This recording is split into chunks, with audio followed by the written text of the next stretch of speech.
আজ ফের জনতার দরবার এবং দূর দূরান্ত থেকে সমস্যার সমাধানের আশায় বহু মানুষ জনতার দরবারে আসেন। আপনারা জানেন যে চুটকিতেই মুশকিল আসান। মুখ্যমন্ত্রী তাদের অভাব অভিযোগ শুনেন এবং সমাধান তাদের আশ্বাস দেন। সেই আশাতেই দূর দূরান্ত থেকে মানুষ আসেন জনতার দরবারে এবং আজ ফের জনতার দরবারে মুখ্যমন্ত্রী আসবেন।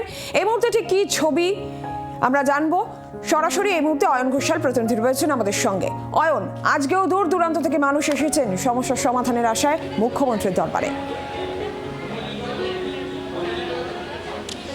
রাজ্য প্রশাসনের সর্বোচ্চ কর্তা রাজ্যের মুখ্যমন্ত্রী এবং একই সঙ্গে রাজ্যের স্বরাষ্ট্রমন্ত্রী শুভেন্দু অধিকারী তিনি নিজে জনতার জন্য তার যে দরবার বা হাট সেটা খুলে দিয়েছেন। যারা প্রথম সপ্তাহে একদম প্রথম জনতার দরবারে এসেছিল তাদের মধ্যে ৭৫% কেস ইতিমধ্যেই শর্ট আউট হয়ে গেছে, সলভ হয়ে গেছে। এবং এ ধরনের পরিসংখ্যান মানুষকে আরও উজ্জীবিত করছে, বিপন্ন মানুষকে আরও উজ্জীবিত করছে মুখ্যমন্ত্রীর জনতার দরবারে আসার ক্ষেত্রে। আজও আমরা যদি এই মুহূর্তে সল্টলেক বিজেপির সদর কার্যালয়ে জনতার দরবারে আসা বিপন্ন মানুষের ভিড় দেখি, তাহলে আমরা বুঝতে পারবো যে মানুষ কিছু পাচ্ছেন বলেই তো এত দূর দূর থেকে কষ্ট করে আসছেন। এবং ঠিক এই জায়গা থেকে আমরা আজও এরকম একাধিক মানুষের সঙ্গে কথা বলেছি যাদের সত্যি সমস্যার অন্ত নেই।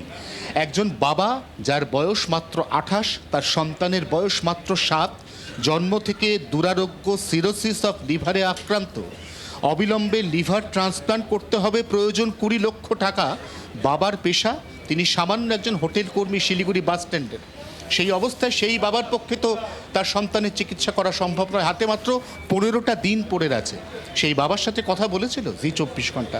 বাবা অনেক আশা নিয়ে এসছেন এবং তার বিশ্বাস, তার প্রত্যয় যে বাকিদের সমস্যা যেভাবে মুখ্যমন্ত্রী শুভেন্দু অধিকারী তার জনতার দরবারে সলভ করছেন, শর্ট আউট করছেন, তার সমস্যারও সমাধান হবে। তার অমূল্য ধন, তার সন্তান, সে পুনর্জীবন ফিরে পাবে।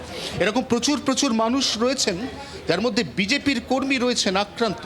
হাওড়ার উলুবেড়িয়া গ্রামীণ, সেখানকার বিজেপি কর্মী ৪ তারিখ, তখনও পর্যন্ত রাজ্যে পালাবদল হয়নি, তখনও পর্যন্ত গেরুয়া ঝড়ে কার্যত ধুয়ে মুছে সাফ হয়ে যায়নি সবুজ। তখন সেই সকালবেলা সেই বিজেপি কর্মী তাকে বেধড়ক মেরে তার মুখ চোখ ফাটিয়ে দেওয়া হয়। তারপর পুলিশ তাদের বিরুদ্ধে যে ধারায় মামলা রুজু করেছিল প্রত্যেকটি জামিনযোগ্য ধারা হয়, তারা জামিন পেয়ে বাইরে বেরোয় এবং দুষ্কৃতীরা আবারও হুমকি দিচ্ছে, হুঁশিয়ারি দিচ্ছে প্রাণনাশের। তারাও আজকে ছুটে এসছেন জনতার দরবারে। মুখ্যমন্ত্রী শুভেন্দু অধিকারীর এখানে আসা আর কিছু সময়ের অপেক্ষা, আর বড়জোর ২৫ মিনিট থেকে আধ ঘন্টার মধ্যে শুভেন্দু অধিকারী মুখ্যমন্ত্রী এখানে আসবেন।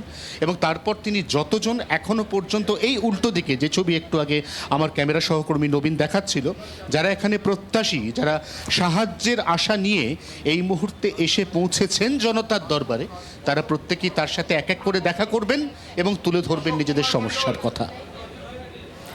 অয়ন, ধন্যবাদ তোমাকে। জনতার দরবারে বহু মানুষ দূর দূরান্ত থেকে এসেছেন সমস্যার সমাধানের আশায় মুখ্যমন্ত্রীর কাছে নিজেদের বক্তব্য তারা রাখতে চাইছেন, নিজেদের সমস্যা তারা রাখতে চাইছেন। এবং যখন থেকে জনতার দরবার শুরু হয়েছে আমরা প্রত্যেক জনতার দরবারেই দেখেছি বহু মানুষ আসছেন, তাদের সমস্যার সমাধান করবেন মুখ্যমন্ত্রী, এমনটাই তাদের আশা। যেমনটা অয়ন আমাদের বলছিল, সে অসহায় বাবা হোক কিংবা বিজেপি কর্মী, তারাও কিন্তু আসছেন।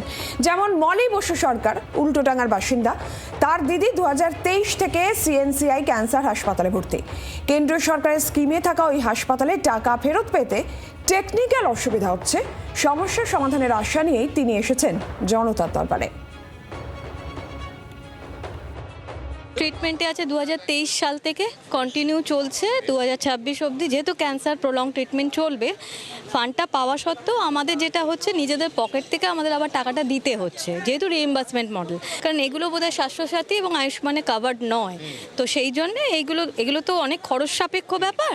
এটা যদি ওখানে আপনার বিশ্বাস যে এই হাসপাতাল যেটা সম্পর্কে আপনি আলোচনা করবেন মাননীয় মুখ্যমন্ত্রীর সঙ্গে, সেটা কেন্দ্রীয় সরকারের অধীনস্থ একটি প্যাটার্ন হসপিটাল, তা সত্ত্বেও উনি সাহায্য করবেন বলে আপনার বিশ্বাস? হ্যাঁ। উল্টোডাঙ্গার এই বাসিন্দা, তিনি তার দিদির ক্ষেত্রে যে রিএমবার্সমেন্ট প্রসিডিওর, সেই প্রসিডিওরের ক্ষেত্রে একটা টেকনিক্যাল সমস্যা ফেস করছেন।